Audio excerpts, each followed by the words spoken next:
ಪದಾಧಿಕಾರಿಗಳೇ ಮತ್ತು ರಾಜ್ಯದ ಮೂಲೆ ಮೂಲೆಯಿಂದ ಇವತ್ತು ಎಲ್ಲ ನನ್ನ ಮಹಿಳಾ ನೌಕರಸ್ಥೆ ಬಹಳ ಸಂತೋಷ ಅನ್ಸುತ್ತೆ. ಮಹಿಳೆ ನಡೆದು ಬಂದಂತ ದಾರಿ.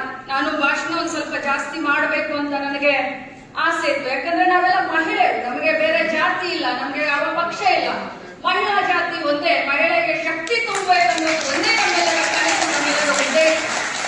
ಮಹಿಳೆ ಅಂತಂದ್ರೆ ನನಗೆ ಬಹಳಷ್ಟು ಹೆಮ್ಮೆ.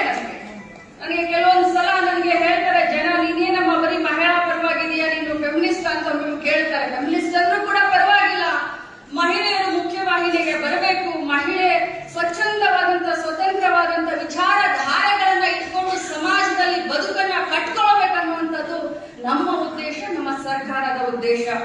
ನಾನೆಲ್ಲ ನನ್ನ ಮಹಿಳಾ ನೌಕರಸ್ಥರ ಅಕ್ಕ ತಂಗಿಯರಿಗೆ ಹೇಳಲಿಕ್ಕೆ ಬಯಸ್ತೇನೆ, ಸರ್ಕಾರ, ಮಾನ್ಯ ಸಿದ್ದರಾಮಯ್ಯ ಸಾಹೇಬರ ಸರ್ಕಾರ ಇರ್ಬೋದು ಅಥವಾ ನಮ್ಮ ಕಾಂಗ್ರೆಸ್ ಪಕ್ಷದ ಸರ್ಕಾರ ಯಾವಾಗ ಬಂದಿದೆ, ಮಹಿಳಾ ನೌಕರಸ್ಥರಿಗೆ ಮತ್ತು ಮಹಿಳೆಯರನ್ನು ಒಳಗೊಂಡಂತ ಅನೇಕ ಕಾನೂನನ್ನ ಮತ್ತು ಯೋಜನೆಯನ್ನ ತರುವಂತ ಕೆಲಸವನ್ನ ಯಾರಾದ್ರೂ ಮಾಡಿದ್ದಾರೆ ಅಂತ ಹೇಳಿದ್ರೆ ನಾವು ಸ್ವಾಭಿಮಾನಿಗಳು ಗಟ್ಟಿಯಾಗಿ ಹೇಳೋಣ, ಅದು ನಮ್ಮ ಸರ್ಕಾರ, ಸಿದ್ದರಾಮಯ್ಯ ಸರ್ಕಾರ, ಕಾಂಗ್ರೆಸ್ ಸರ್ಕಾರ. ನಾವು ನಡೆದಂತ ಇತಿಹಾಸವನ್ನ ನಾವು ಇವತ್ತು ನೆನಪಿಸಿಕೊಳ್ಬೇಕಾಗುತ್ತೆ. ಒಂದು ಕಾಲದಲ್ಲಿ ಸತಿ ಸಹಗಮನ ಪದ್ಧತಿಯಿಂದ ನಾವೆಲ್ಲ ಎದ್ದು ಬಂದಿದ್ದೇವೆ. ಇದೇ ದೇಶದಲ್ಲಿ ಆ ಸಂಸ್ಕೃತಿ ಇತ್ತು. ಒಂದು ಕಾಲದಲ್ಲಿ ಸತಿ ಸಹಗಮನ ಪದ್ಧತಿ, ಗಂಡ ಸತ್ತ ತಕ್ಷಣ ಹೆಣ್ಣು ತಲೆಯೆಲ್ಲ ಬೋಳಿಸ್ಕೊಳ್ಬೇಕಾಗಿತ್ತು.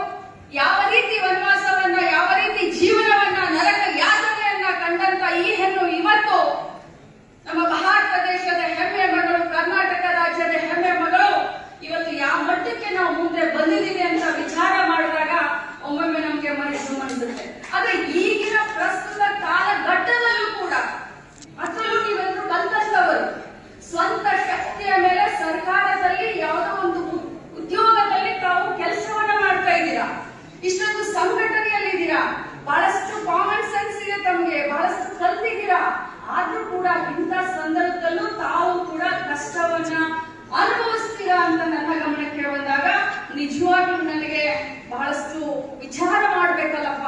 ಈ ಮಟ್ಟಕ್ಕೆ ನಾವು ಬೆಳೆದ್ರೂ ಕೂಡ ಇನ್ನೂ ಹೆಣ್ಣಿನ ಶೋಷಣೆ ಆಗ್ತಾ ಇದೆ ಅಂತ ಒಮ್ಮೆ ವಿಚಾರ ಮಾಡ್ತಾ ಇರ್ತೀನಿ ನಾನು. ಇವತ್ತು ನಾವು ಕಾನೂನನ್ನ, ಸರ್ಕಾರದಲ್ಲಿ ಅನೇಕ ಯೋಜನೆಯನ್ನ ನಾವು 3ನೇ ಮಹಡಿಯಲ್ಲಿ ಕ್ಯಾಬಿನೆಟ್ ನಲ್ಲಿ ಡಿಸಿಷನ್ ತಗೊಳ್ತೀವಿ, ಮಾಡ್ತೀವಿ. ಆದ್ರೆ ಆ ಸರ್ಕಾರಿ ಯೋಜನೆಗಳನ್ನ ಬೇರೆ ಮಟ್ಟಕ್ಕೆ ತೆಗೆದುಕೊಂಡು ಹೋಗಿ ಯಶಸ್ವಿ ಯಾರು ಮಾಡ್ತಾರೆ ಅಂತಂದ್ರೆ ಅದು ನೀವೆಲ್ಲ ಮಾಡ್ತೀರಿ ಅಂತ ಬಹಳಷ್ಟು ಹೆಮ್ಮೆಯಿಂದ ಹೇಳಲಿಕ್ಕೆ ಬಯಸ್ತೇನೆ. ಇದು ಯಾವುದೇ ಸರ್ಕಾರಕ್ಕೆ ಒಳ್ಳೆ ಹೆಸರು ಬರಬೇಕಾದ್ರೆ, ಕೆಟ್ಟ ಹೆಸರು ಬರಬೇಕಾದ್ರೆ ಸರ್ಕಾರಿ ನೌಕರಸ್ಥರ ಪಾತ್ರ ಬಹಳಷ್ಟಿರುತ್ತೆ. ನನ್ನ ಮಹಿಳೆಯರಿಗೆ, ನನ್ನ ಅಕ್ಕ ತಂಗಿಯರಿಗೆ ಹೇಳಲಿಕ್ಕೆ ಬಯಸ್ತೇನೆ, ನಾನು ಮೊದಲೇ ಹೇಳದ ಹಾಗೆ ಇವತ್ತು ಪ್ರಸ್ತುತ ಬಹಳಷ್ಟು ಜನ ಮಾತನಾಡಿದ್ದಾರೆ. ರೋಶ್ನಿ ಗೌಡ ಮಾತಾಡಿದ್ದಾರೆ, ನಾಗಲಕ್ಷ್ಮಿ ಚೌಧರಿ ಮಾತಾಡಿದ್ದಾರೆ, ಮಾನ್ಯ ಮುಖ್ಯಮಂತ್ರಿಗಳು ಕೂಡ ಹೇಳ್ತಾರೆ. ಮಹಿಳಾ ಸಬಲೀಕರಣದ ನಮ್ಮ 5 ಗ್ಯಾರಂಟಿಯಲ್ಲಿ 3 ಗ್ಯಾರಂಟಿ ಮಹಿಳಾ ಸಬಲೀಕರಣಕ್ಕೆ ನಾವು ತೆಗೆದುಕೊಂಡು ಬಂದಿದ್ದೀವಿ. ಗೃಹಲಕ್ಷ್ಮಿ, ಶಕ್ತಿ, ಬಹಳಷ್ಟು ಅನ್ನಭಾಗ್ಯ. ಆದ್ರೆ ಅದರ ಜೊತೆಯಲ್ಲಿ ಮೊನ್ನೆ ನಡೆದಂತ ನಮ್ಮ ICDS ಕಾರ್ಯಕ್ರಮ 50 ವರ್ಷದ ಸ್ವರ್ಣ ಸಂಭ್ರಮವನ್ನ ಮಾಡಿದಂತ ಸಂದರ್ಭದಲ್ಲಿ ಹೊಸದಾಗಿ ಅಕ್ಕ ಪಡೆ ಅಂತ ಹೇಳಿ ಮಹಿಳೆಯರ ಸುರಕ್ಷತೆಗೆ ಆದ್ಯತೆಯನ್ನ ಕೊಡಬೇಕು ಅಂತ ಹೇಳಿ ಅಕ್ಕ ಪಡೆಯನ್ನ 31 ಜಿಲ್ಲೆಯಲ್ಲಿ ನಾವು ನಮ್ಮ ಇಲಾಖೆ, ಮಹಿಳಾ ಮಕ್ಕಳ ಕಲ್ಯಾಣ ಇಲಾಖೆ ಜೊತೆಯಲ್ಲಿ ಗೃಹ ಇಲಾಖೆಯ ಸಹಯೋಗದೊಂದಿಗೆ ನಾವು ಪ್ರಾರಂಭ ಮಾಡ್ತಾ ಇದ್ದೇವೆ.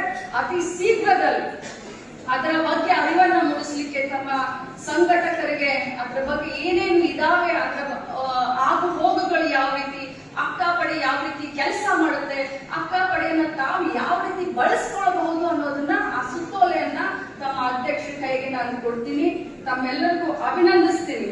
ಇನ್ನೊಂದು ಮಾತನ್ನ ಹೇಳಿ, ಯಾಕಂದ್ರೆ 12 ಗಂಟೆಗೆ ನಮ್ಮ ಕ್ಯಾಬಿನೆಟ್ ಮೀಟಿಂಗ್ ಇತ್ತು. ಆದ್ರೆ ಮಾನ್ಯ ಮುಖ್ಯಮಂತ್ರಿಗಳು ನೋಡಿ, ಉಪಮುಖ್ಯಮಂತ್ರಿಗಳು ಡೆಲ್ಲಿಗೆ ಹೋಗಿದ್ರು ಯಾವುದೋ ಒಂದು ಖಾಸಗಿ ಕಾರ್ಯಕ್ರಮದ ನಿಮಿತ್ತ. ಏರ್ಪೋರ್ಟ್ ಇಂದ ಸೀದಾ ನಮ್ಮ ಕಾರ್ಯಕ್ರಮ ಬಂದಿದ್ದಾರೆ ಅಂತಂದ್ರೆ ನಮ್ಮ ಮಹಿಳೆ ಕೊಡುವಂತ ಒಂದು ಮರ್ಯಾದೆ.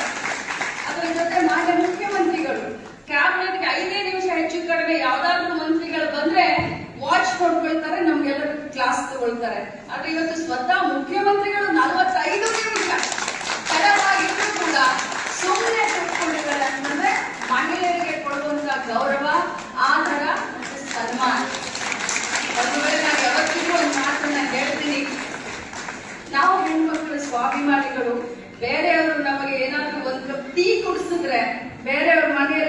ನಾವೇನಾದ್ರೂ ಒಂದು ಕಪ್ ಚಾ ಕುಡಿದ್ರೆ, ಟೀ ಕುಡಿದ್ರೆ ಅದು ನಮಗೆ ಋಣ ಆಗುತ್ತೆ.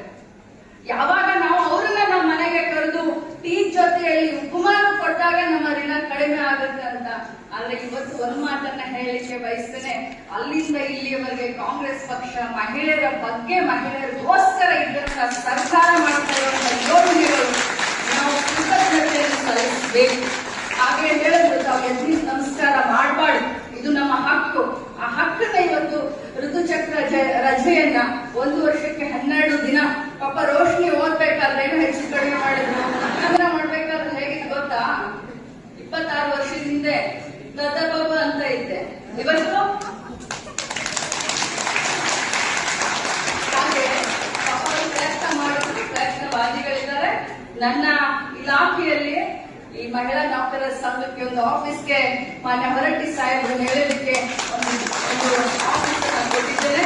ನಾನು ಮಾನ್ಯ ಮುಖ್ಯಮಂತ್ರಿಗಳ ಹತ್ರ ಚರ್ಚೆ ಮಾಡಿ, ಯಾಕಂದ್ರೆ ನಾನು ಒಬ್ಬ ಮಹಿಳೆ ಇದ್ದೇನೆ, ಸೊ ಖಂಡಿತವಾಗ್ಲೂ ತಮ್ಮನ್ನ ಅಲ್ಲಿಂದ ಹೊರಗಡೆ ಕಳಿಸಲ್ಲ. ಯಾಕಂದ್ರೆ ಅದು ನನ್ನ ಮರ್ಯಾದೆ ಪ್ರಶ್ನೆ.